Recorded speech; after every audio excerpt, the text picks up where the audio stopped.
पार्श्व कथा। पार्श्व कथा के पुण्यार्चक हैं सोगानी परिवार जयपुर, गुरु भक्त परिवार, श्री प्रताप माल जी नंद किशोर जी, पत्नी श्रीमती लता देवी, पुत्र श्री अनुज कुमार, पत्नी श्रीमती श्रुति देवी, पौत्र आकाश, अंश, विनायका, सूरत, सीकर, राजस्थान। श्री एसी जैन, श्रीमती प्रमिला जी जैन, अल्पना, संदीप, पलक एवं नमन, डॉक्टर वरुण, प्रियंका, सम्यक एवं स्वस्ति, डॉक्टर नीलम, डॉक्टर विजय, ईरा एवं विवान, डॉक्टर नितिन जैन, डॉक्टर अल्पना जैन, पुत्र श्रुत जैन, पुत्री अमिया जैन,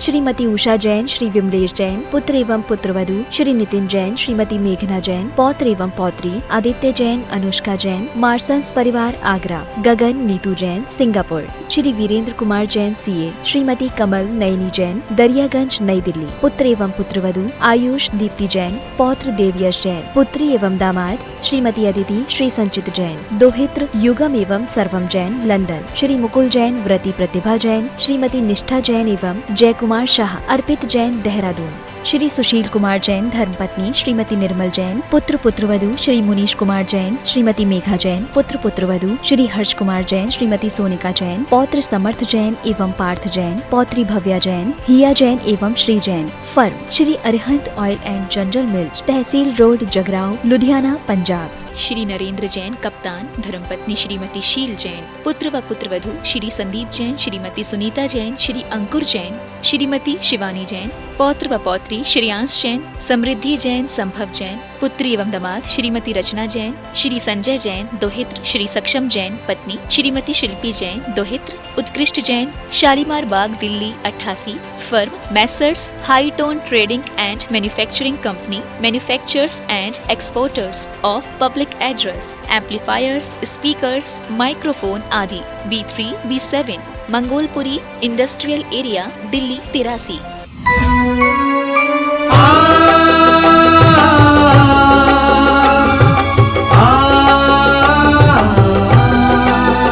श्री पार्श्वनाथ की कथा लौकिक सुनेंगे हम सब प्राणी, और हम योग प्रणेता के श्री मुख से खिरेगी वाणी, और हम योग प्रणेता के श्री मुख से खिरेगी वाणी।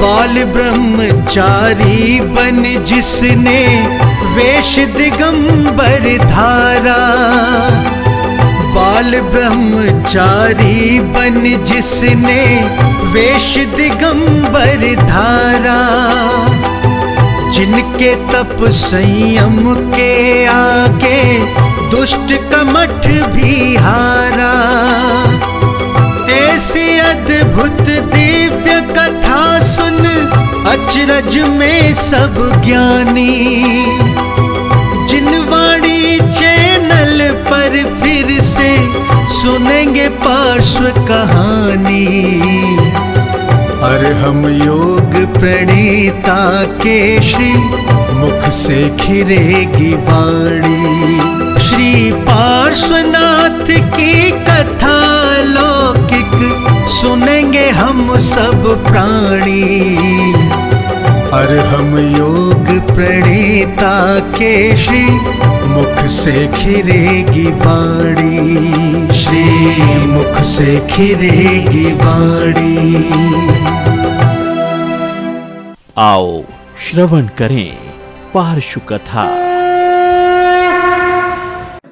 ये निमित्त और उपादान का एक बहुत बड़ा संयोग होता है, और इसी से सब प्रकार के कार्य होते हैं। इसलिए यहां पर समझाया जा रहा है, जिन परिणामन पुण्य बहु बंधे अन्यथा नाही, तिन भावन को निमित्त है जिन प्रतिमा जगमाई।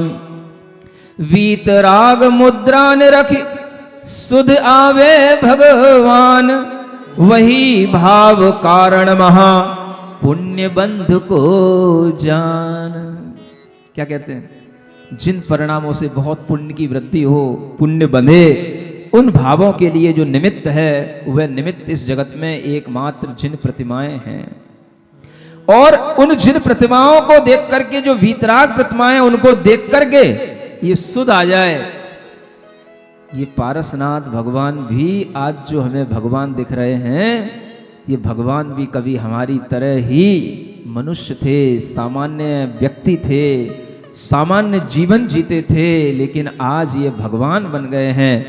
उन भगवान की प्रतिमा को देख करके अपने भीतर के भगवान की याद आ जाए तो यही सबसे बड़ा उस पुण्य बंध का कारण बन जाता है। और इस तरह के कारण हमारे लिए क्या और देते हैं?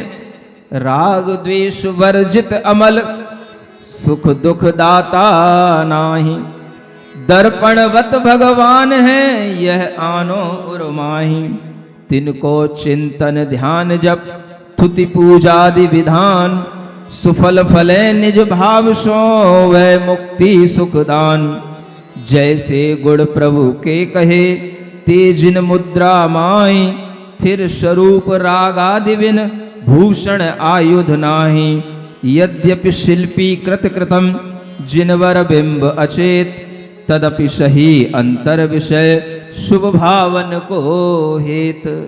क्या कहते हैं? उन भगवान को देख करके राग द्वेष उत्पन्न नहीं होता। भगवान से राग हो जाए अलग बात है, लेकिन ऐसा राग नहीं होता कि हम भगवान को अपने घर में ले जाएं। वो राग आपका भक्ति भाव का राग होगा, और वह भक्ति भाव का राग आपके अंदर उत्पन्न होकर के आपको विषय के अनुराग से, विषयों के राग से आपको दूर करा करके भगवान के प्रति राग उत्पन्न करा देगा। वह आपकी पवित्रता का, पुण्य बंध का कारण होगा। और उस प्रकार के राग को और कोई व्यक्ति नहीं भावना कर सकता जैसा राग भव्य जीव का ही जिनेंद्र भगवान के प्रति उत्पन्न हो सकता है। वह राग द्वेष से वर्जित हैं, सुख दुख देने वाले नहीं हैं, लेकिन उनकी भक्ति से जो पुण्य बंध होता है उससे वह भव्य जीव सुख प्राप्त कर लेता है। जो नकारता है, इंकार करता है, भगवान के दर्शन करके भगवान की भक्ति करने का भाव नहीं करता है, उसे भगवान से द्वेष उत्पन्न हो जाता है। वह द्वेष भाव ही उसके लिए पाप बंध का कारण होता है, और वही पाप बंध उसके लिए अनेक तरह के दुखों का कारण बन जाता है। भगवान कुछ नहीं कर रहे हैं, कर कौन रहा है? सब कुछ आप हो। ईश्वर करता नहीं है, करता मैं स्वयं हूं। अपने राग और द्वेष का कर्ता भी मैं स्वयं हूं, अपने पुण्य और पाप का कर्ता भी मैं स्वयं हूं। मेरा भगवान तो केवल उसमें निमित्त है, दर्पण की तरह है। तुम जैसे भाव लेकर के वहां जाओगे बस वैसा ही तुमको फल मिलेगा, जैसा मुंह लेकर के जाओगे वैसा ही तुम्हें दिखाई देगा। भगवान के साथ सामने अनुराग से पहुंचोगे, प्रसन्न मुख लेकर के जाओगे, आपको पुण्य का बंध होगा। और भगवान के सामने पहुंच करके नाक मुंह बिदोरोगे, नाक मुंह बनाओगे तो क्या होगा? भगवान कुछ नहीं करेंगे। आप कहोगे भगवान ने हमें पाप करा दिया, भगवान ने पाप नहीं करा दिया, आपने पाप कर लिया। भगवान तो वैसे ही दर्पण के समान बैठे, जैसा करने आओगे वैसा हो जाएगा। समझ आ रहा है? यह निमित्त और उपादान की क्रिया होती है। उपादान में ही हमेशा क्रिया घटित होती है, लेकिन निमित्त के माध्यम से होती है। और वह निमित्त इसी रूप में आपको स्वीकार करना चाहिए। जैसे आजकल साइंस में, केमिस्ट्री में एक चीज पढ़ाई जाती है, उत्प्रेरक होते हैं। केमिस्ट्री पढ़ी ना आप लोगों ने? कैटलिस्ट जिसको बोलते हैं। समझ आ रहा है? कुछ ऐसे पॉजिटिव कैटलिस्ट भी होते हैं, कुछ नेगेटिव भी होते हैं, जिनसे कोई भी रिएक्शन हो रही हो वह रिएक्शन की स्पीड बढ़ जाती है। और कुछ ऐसे भी उत्प्रेरक होते हैं जिनसे उस रिएक्शन की स्पीड कम हो जाती है। और एट लास्ट आप देखेंगे कि वो कैटलिस्ट ज्यों के त्यों हैं, वो रिएक्शन उसके अंदर बढ़ गई, वो वैसे के वैसे ही निकल के आ जाते हैं। पोटेशियम क्लोरेट में अगर MnO2 मिला दोगे तो उसमें ऑक्सीजन निकलने की दर बढ़ जाएगी। लास्ट में देखोगे MnO2 उतना ही वेट का मिलेगा, उतना ही मिलेगा आपको जितना उसमें आपने डाला था। ये केमिस्ट्री है। यही केमिस्ट्री हमारे भीतर चलती है। यही केमिस्ट्री हमको सिखाती है कि निमित्त आपके अंदर घुस नहीं जाता है, भगवान वहीं रहेगा। उनके सामने हजारों लोग आएंगे, हजारों लोगों के अंदर रिएक्शन हो जाएगा, लेकिन भगवान उतने ही वेट के मिलेंगे जितने आपने 20 साल पहले उन्हें स्थापित कर रखे थे। समझ आ रहा है? भगवान का वेट कम नहीं हो जाएगा। लेकिन कई लोगों के अंदर वो रिएक्शन होने के बावजूद भी वो रिएक्शन होगी तो उनके संयोग से होगी। तो निमित्त इसी का नाम है। जो निमित्त हमारे अंदर की उपादान शक्ति को बढ़ा देते हैं उन्हें हम धनात्मक निमित्त बोलते हैं, पॉजिटिव निमित्त बोलते हैं केमिस्ट्री की भाषा में। और जो निमित्त हमारे मन के भावों को गिरा देते हैं, अशुभ भाव बना देते हैं, उन्हें हम ऋणात्मक निमित्त कहते हैं, ऋणात्मक उत्प्रेरक कहते हैं। ये केमिस्ट्री में पढ़ाया गया था, सबने पढ़ी होगी इतनी तो। सुन रहे हो? ये और कोई चीजें नहीं है। दुनिया में जो कुछ भी घटित हो रहा है वो जैन साइंस के अंदर बिल्कुल लॉजिकल तरीके से बताया जाता है। कार्य कारण की व्यवस्था जितनी जैन धर्म में स्ट्रांगली बताई गई है उतनी कहीं पर भी नहीं आपको सुनने को मिलेगी। और ये कार्य कारण की व्यवस्था निमित्त और उपादान के माध्यम से बताई जाती है। अगर आपके मन के अंदर ये भाव बढ़ते हैं तो बढ़ेंगे तभी जब आपके उपादान भी अच्छे होंगे। सुन रहे हो? जितने लोग सुन रहे हैं सबके भाव अलग अलग हैं। आप अपने घर में से कई और ऐसे लोगों को लेकर के आए होंगे जिन्हें मजबूरन यहां बैठा लिया गया होगा। भीड़ इतनी है कि हम निकल के जा नहीं सकते, बेइज्जती हो जाएगी बीच में उठोगे तो।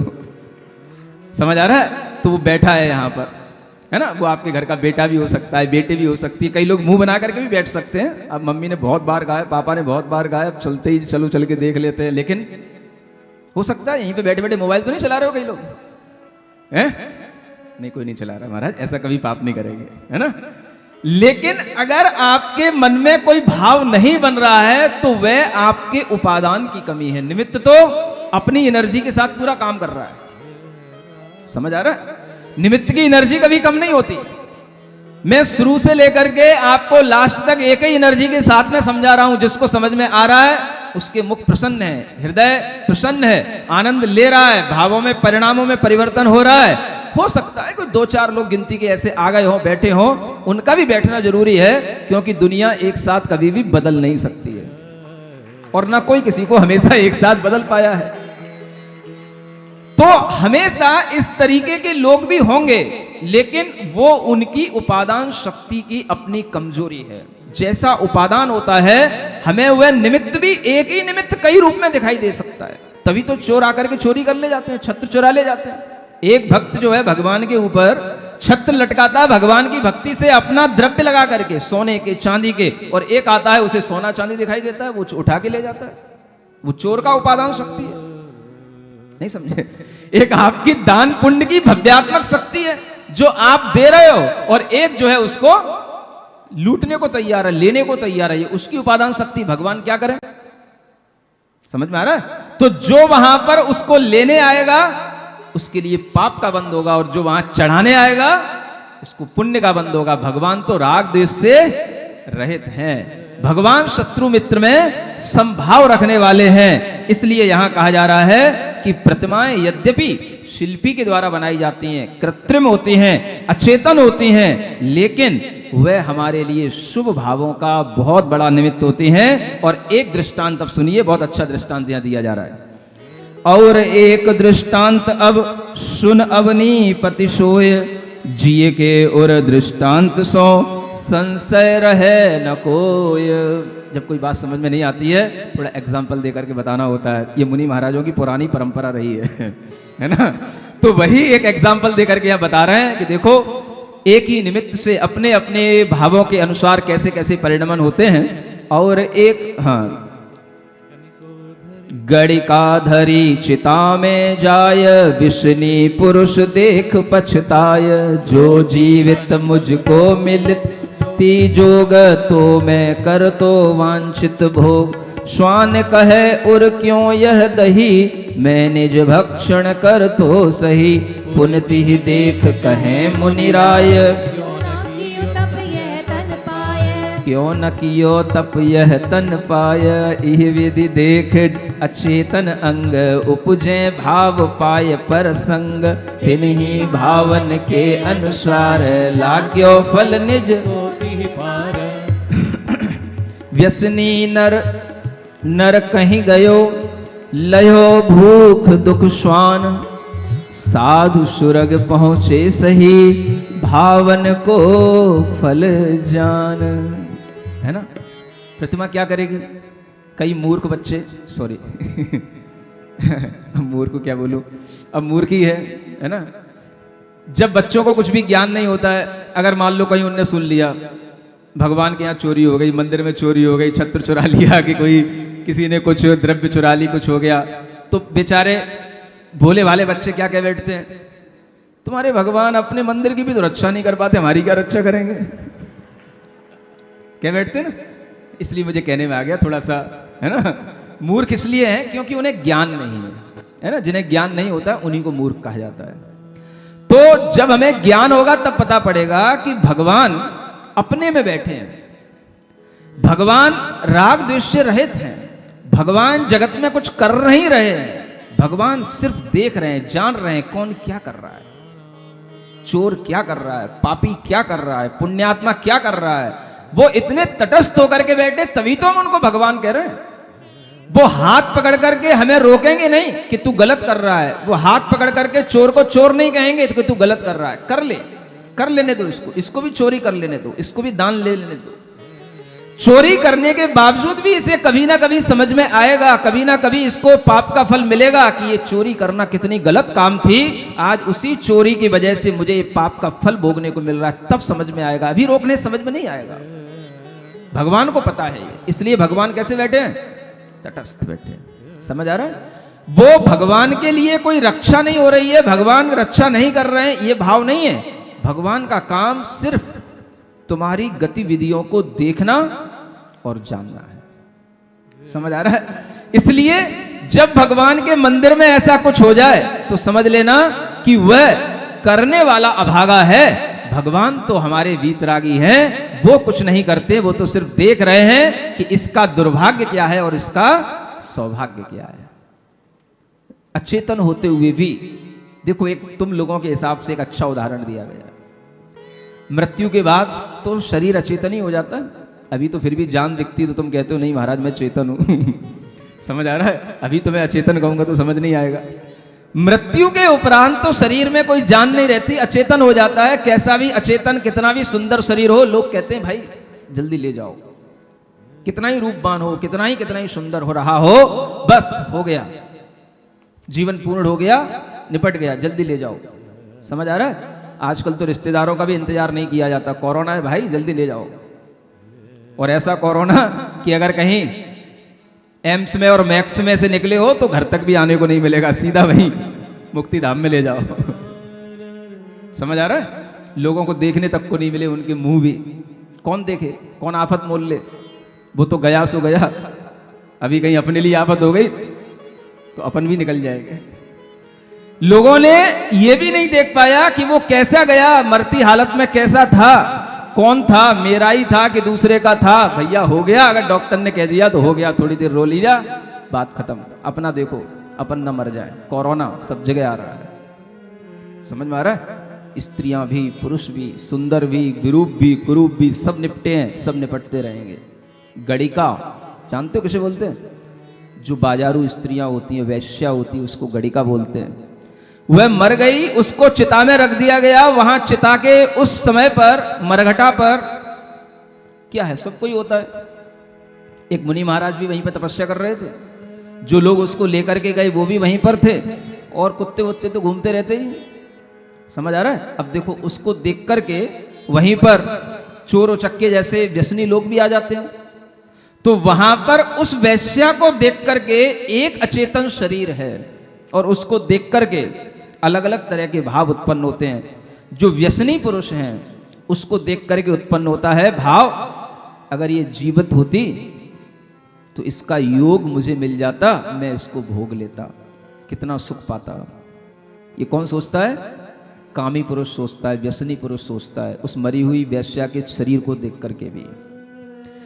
कुत्ता वहीं पर घूम रहा होता है, वो सोचता है कि ये लोग थोड़ा सा हट जाएं, दूर हो जाएं, तो मैं इससे अपनी भूख मिटा लूं। उसकी भूख बढ़ रही है उसे देख करके, उसे खाने को तैयार है, उसे मांस खाना और कुछ नहीं खाना है। और वहीं पर एक मुनि महाराज बैठे हुए हैं, तपस्या कर रहे हैं, वो सोच रहे हैं देखो कितना सुंदर नर जन्म मिला था, व्यसनों में खो दिया। अगर जीवित होती मैं इसको कुछ समझाता, शायद कोई व्रत तप अंगीकार कर पाती, तो आज ये स्वर्ग में वास करती, आज अच्छी गति मिलती, और इसका जीवन पूरा का पूरा व्यसनों में चला गया। 3 प्रकार के लोग हैं, निमित्त एक है। 3 तरह के भाव हो रहे हैं। किससे? उपादान से तो हो रहे हैं, लेकिन उसी निमित्त के कारण से हो रहे हैं। अनेक तरह के मनोभाव होते हैं, अनेक तरह के अलग अलग जीवों के अंतरंग कारण होते हैं, लेकिन वह कारण एक ही कारण को पाकर के अलग अलग तरह के क्यों होते हैं? क्योंकि उनकी उसी तरह की योग्यता है, वही योग्यता है, और इसी योग्यता के कारण से वो अपना अपना फल भोगते हैं। वही भावों का फल कि व्यसनी पुरुष इस तरह का भाव करके, अब भोग तो पाया नहीं, केवल भाव ही किया, और उस भाव से भी वह नरक में उत्पन्न हो जाता है। जो श्वान है वह और दुखी होता है, और वह और दुखी होकर के उसी तिर्यंच गति में उत्पन्न होता है, और जो साधु है वह उसी भाव से, उसी फल से वह स्वर्ग में उत्पन्न होते हैं। ये अलग अलग भावों का अलग अलग फल हमें किस कारण से देखने को मिलता है? तो ये निमित्त और उपादान का जो एक कॉम्बिनेशन है, इसका गणित और इसकी जो साइंस है, वो समझ करके ही हम ये बात समझ पाते हैं। निमित्त भी काम करता है और अपने उपादान की योग्यता भी काम करती है। ऐसा नहीं कि बिना निमित्त के उपादान में काम हो जाता हो, और ऐसा भी नहीं कि जब उपादान जोर मारता है तो निमित्त अपने साथ अपने सामने आके खड़ा हो जाता है। इतनी हुंकारी नहीं भरना कभी भी। ये गलत व्याख्याएं हैं जो लोग पढ़ते हैं, सुनते हैं, सुनाते हैं, बांचते हैं, जो एकांत रूप से अपने अंदर इस मिथ्यात्व को दूसरे लोगों को बताते हैं, वो निश्चय एकांत वाले लोग। समझ आ रहा है? आगरा में उनके बीज भी पड़े होंगे, क्योंकि बड़े बड़े पंडित यहीं पर हुए। बहुत कुछ निश्चय एकांत इन्हीं प्रदेशों में फैला हुआ है। और इस तरीके की व्याख्याएं, उपादान जब वो जोर मारेगा, निमित्त अपने आप सामने आ जाएगा। अगर सामने भी आ जाएगा तो तुम कुछ कर नहीं पाओगे, ऐसे ही घर में बैठे रहोगे जैसे आज भी बैठे हो। उपादान जोर तभी मारता है जब हम उस निमित्त के पास जाते हैं और निमित्त की भक्ति करते हैं, तभी हमारे उपादान में कुछ और बल पैदा होता है। अन्यथा वो उपादान सोता पड़ा रहता है। ऐसा उपादान कभी किसी का जागृत नहीं हुआ जो अपने आप निमित्त को बुला ले और अपने आप उस निमित्त के माध्यम से उसके अंदर जागृति आ जाए। बिना कुछ किए करना पड़ता है। निमित्त आपको आपके पुण्य के योग से मिलेगा तो वह भी आपके उपादान से मिल तो गया, लेकिन जब तक आप उस निमित्त का उपयोग नहीं करोगे वो कोई काम क्या करेगा। यह क्या लिखा था? निमित्त की भक्ति करना। भगवान जिनेंद्र देव का प्रतिमा मिल गई, उपदेश मिल गया, लेकिन अगर आपको उसकी स्वीकारता नहीं है, भक्ति नहीं है, तो वह निमित्त आपके लिए कुछ नहीं कर पाएगा। चाहे अनंत काल तक इसी उपादान को लिए बैठे रहना, कुछ नहीं होने वाला है। सुन रहे हो? कान खोल के सुन रहे हो कि बंद करके सुन रहे हो? हाँ। तो जहां आपको ऐसे लोग प्रवचन देने आए, कोई भी चाहे विद्वान हो, कोई भी मनीषी हो, उनसे हाथ जोड़ के कहना, श्रीमान जी थोड़ा सा संभाल के बोलिए। हम भी अनेकांत धर्म को पढ़े हैं, तुमने तो एकांत पढ़ा है। जिनेंद्र भगवान के इस अनेकांत धर्म में से ही तुम एकांत की व्याख्या कर रहे हो। मैं अनेकांत की व्याख्या सुन चुका हूं मुनि महाराज के मुंह से। एक शांति से बोलना मेरे सामने, बोलना उनके सामने। निमित्त जब भी हमारे सामने काम करेगा, हमें उस निमित्त से जुड़ करके काम करना पड़ेगा। अपने आप निमित्त आपके सामने आकर के आपको कुछ भी परिवर्तित करके चला जाएगा, ऐसा उपादान नहीं होता जब तक कि उपादान उस निमित्त से जुड़ने की कोशिश न करे। समझ आ रहा है? ये उपादान और निमित्त का भाव अगर आप ध्यान में रखेंगे तो आपको पता पड़ेगा कि कार्य जब भी होगा दोनों के संयोग से होगा, दोनों की मैत्री से होगा। ऐसा नहीं कि वह कार्य उपादान के ही माध्यम से हो रहा है। निमित्त तो पड़े ही रहते हैं, होते ही रहते हैं। वो निमित्त निमित्त नहीं कहलाते। जब तुम्हारा उपादान उस निमित्त को स्वीकार करने लग जाए तब वो निमित्त निमित्त कहलाता है। वही चोर जब कभी उसकी बुद्धि सुधरे, वही भगवान के चरणों में आकर के बैठ जाए और वही रोने लग जाए और अपने क्षमा मांग ले, अपराध को स्वीकार कर ले, तो वही भगवान का निमित्त उसके लिए पाप कर्म को नाश करने में निमित्त बन जाएगा। कहां से आ गया उपादान? दूसरा उपादान अपनी शक्ति से हमें खुद अपनी योग्यता से खुद बदलना होता है और निमित्त उसके लिए हमें सामने रखना होता है, और इसी निमित्तों के माध्यम से जीव बड़े बड़े पदों को प्राप्त कर लेते हैं। समझ में आ रहा है? आप जिस आगरा में रहते हो, जिस आगरा की यूनिवर्सिटी में आप पढ़े हो, कभी मैं भी ऐसा सोचा करता था कि मैं भी बहुत अच्छा, बहुत बड़ा, बहुत पढ़ लिख करके बहुत टॉप करूंगा, बहुत यूनिवर्सिटी में टॉप करूंगा, ऐसा सोचा करता था। सुन रहे हो? लेकिन जरूरी नहीं कि हर आदमी जो सोच ले वो सब कुछ कर ले। दिशाएं बदल जाती हैं, भाव बदल जाते हैं, परिस्थितियां बदल जाती हैं। समझ आ रहा है? विचार आता था कि मुझे टॉप करना है, यूनिवर्सिटी टॉप करना है। अब वह विचार कब तक रहा, कहां बदल गया, कैसी परिस्थितियां आई, लेकिन कोई विचार ऐसे रहते हैं जो बचपन के भी होते हैं तो याद रहते हैं। समझ आ रहा है? कहां चला गया कुछ पता नहीं, जिंदगी कब मोड़ ले गई, कहां से कहां चला गया कुछ पता नहीं, लेकिन जहां गया वहां बहुत कुछ मिला। जहां पहुंचा वहां बहुत कुछ मिला, ज्ञान मिला, शिक्षा मिली, शक्ति मिली, सब मिला। और वह सब कुछ प्राप्त करने के बावजूद भी बहुत बाद में सोचने को मिला कि जिन गुरुदेव के पास में हम आज आए हैं, बैठे हैं, उन गुरुदेव ने मुझे यह दिगंबर मुनि पद जैसा परमेष्टि का पद प्राप्त कराया है।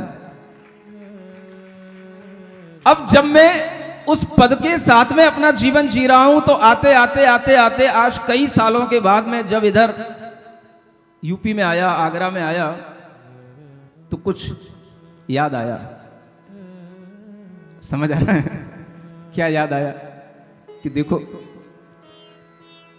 आचार्य महाराज के दीक्षित अनेक शिष्य हैं, अनेक दीक्षाएं दी, और जब हम पहुंचे थे उनके पास में बहुत शिष्य थे।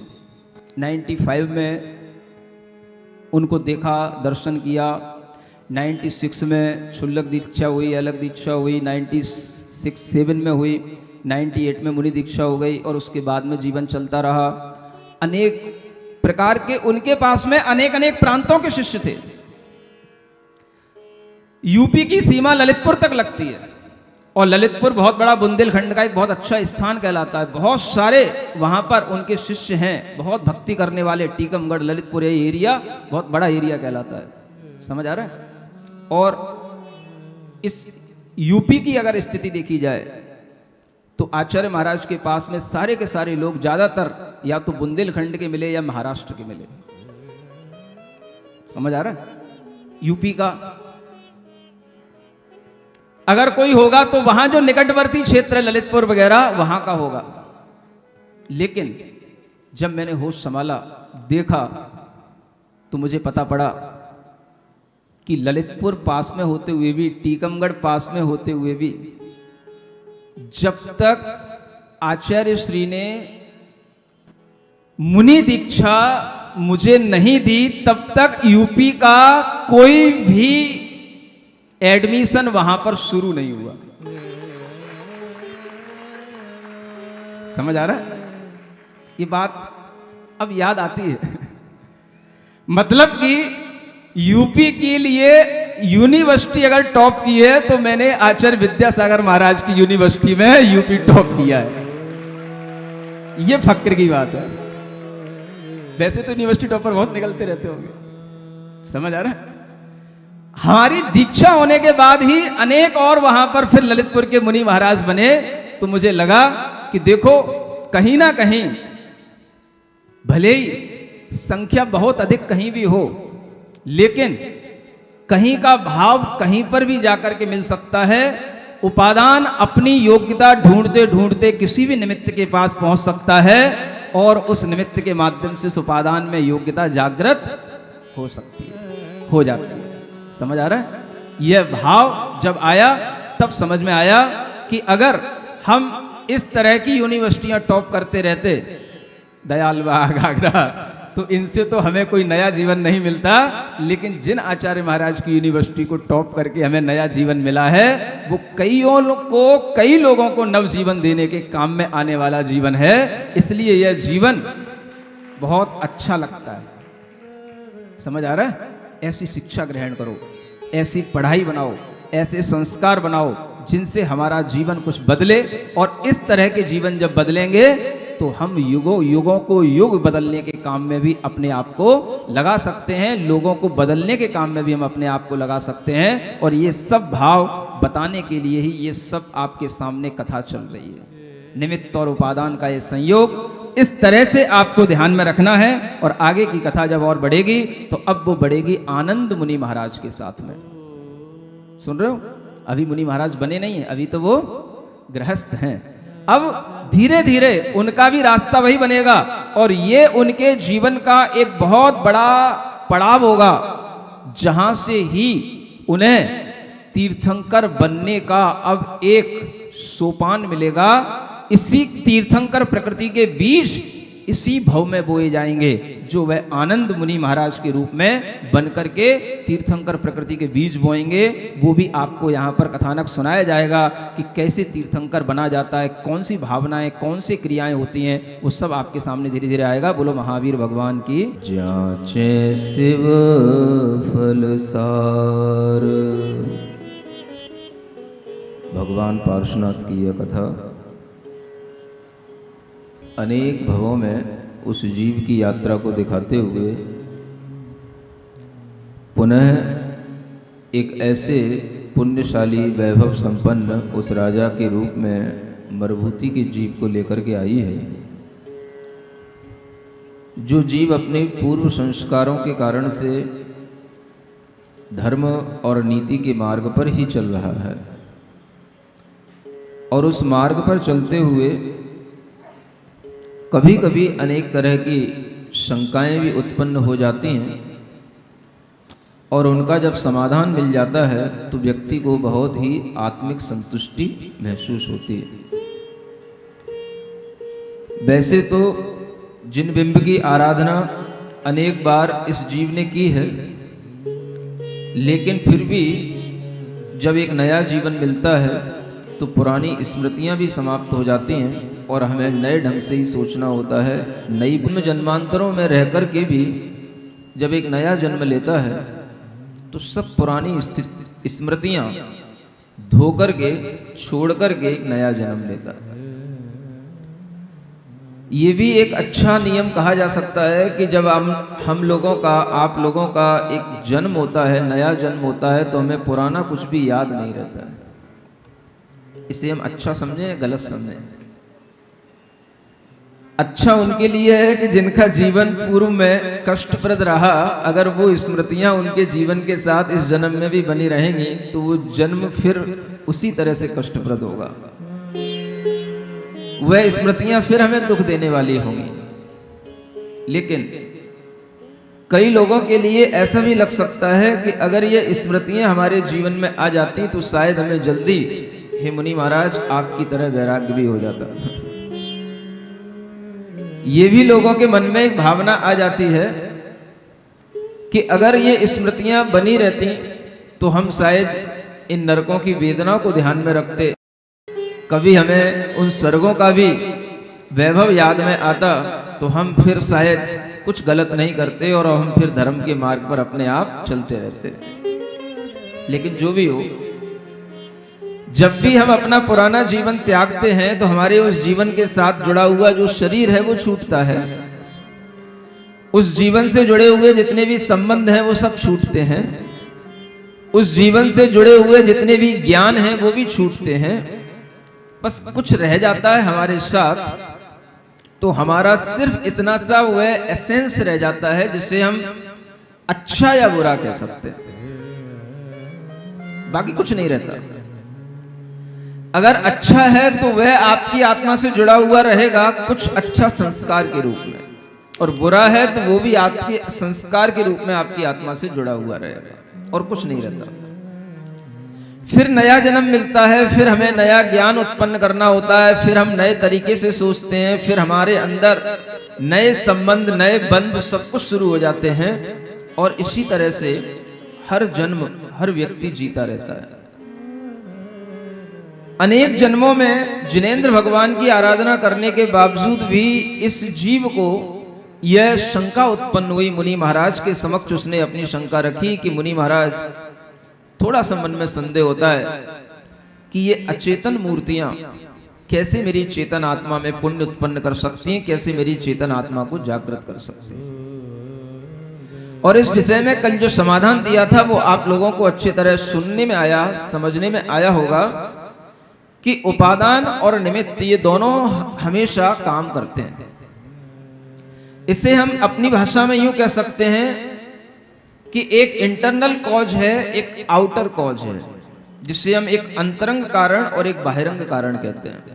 और हमेशा कोई भी कार्य होता है दो कारणों से मिलकर के होता है। ये जैन फिलॉसफी की एक बहुत बड़ी सिद्धांतिक व्याख्या है कि अगर दुनिया में कोई भी कार्य संपन्न हो रहा है तो उसके पीछे केवल बाहरी कारण नहीं होगा और केवल अंतरंग कारण भी नहीं होगा। दोनों ही कारण जब मिलेंगे अपनी अपनी योग्यता के अनुसार समर्थ होकर के, जब दोनों कारण मिलेंगे तभी वो कार्य होगा।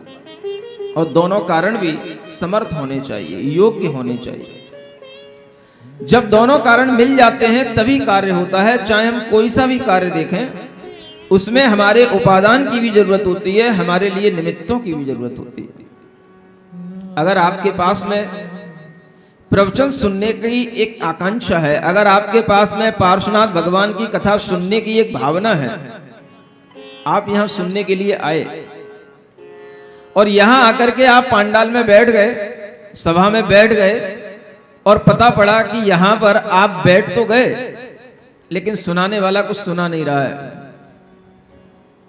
एंकर ही बस बोले जा रहा है। नहीं समझ में आया क्या होगा आपको?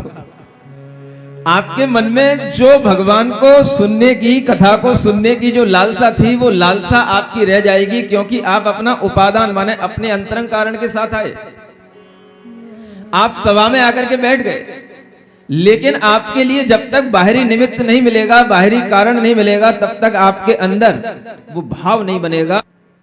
अब मान के चलो कि आप यहां तक आ गए और यहां पर आकर के जब निमित्त ने बोलना शुरू किया, अब समझ रहे हो ना आप लोग?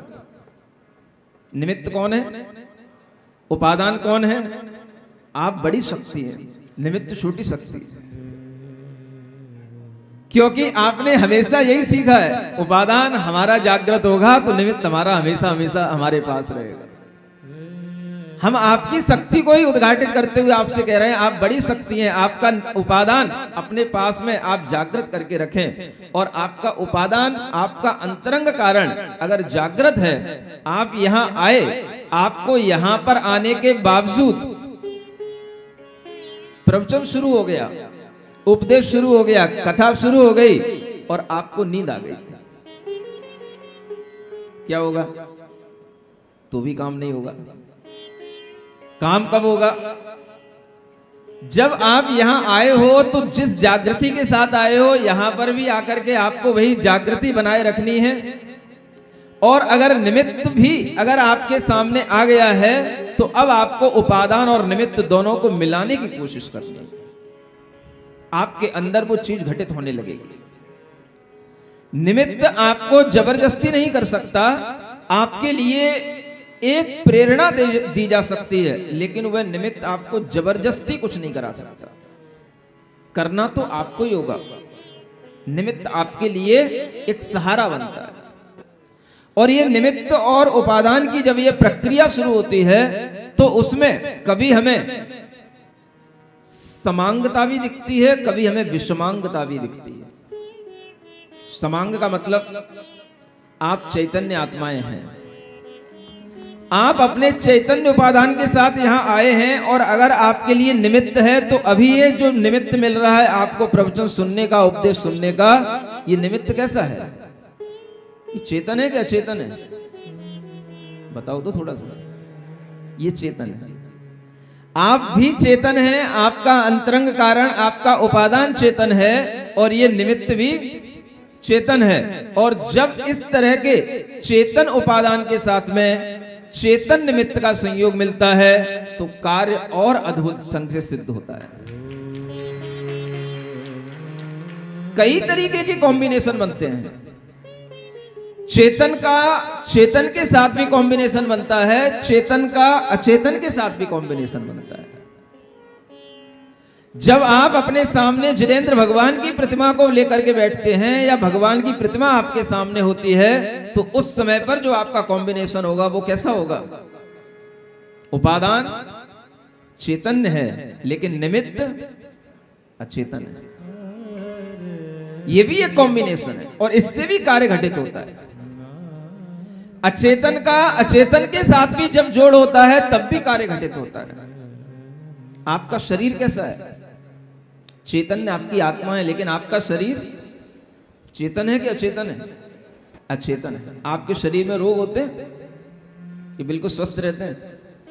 कभी कभार होते हैं। जब रोग होते हैं तो रोग हमारे अचेतन शरीर में हुआ, हम उस समय पर औषधि लेते हैं। वो औषधि क्या होती है?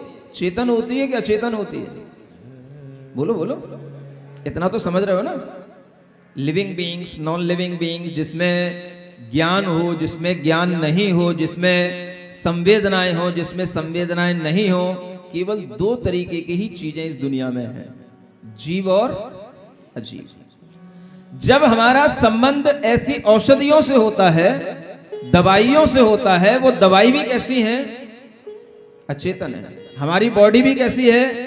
अचेतन है। और उन दोनों के मिलने से भी एक रिएक्शन होता है और उससे भी हमें स्वस्थता आती है। जब हमारा बुखार, हमारा जुकाम, हमारा कोरोना, सब चीजें दूर होती हैं, तो किससे होती हैं? अचेतन का, अचेतन के संयोग से भी काम होता है।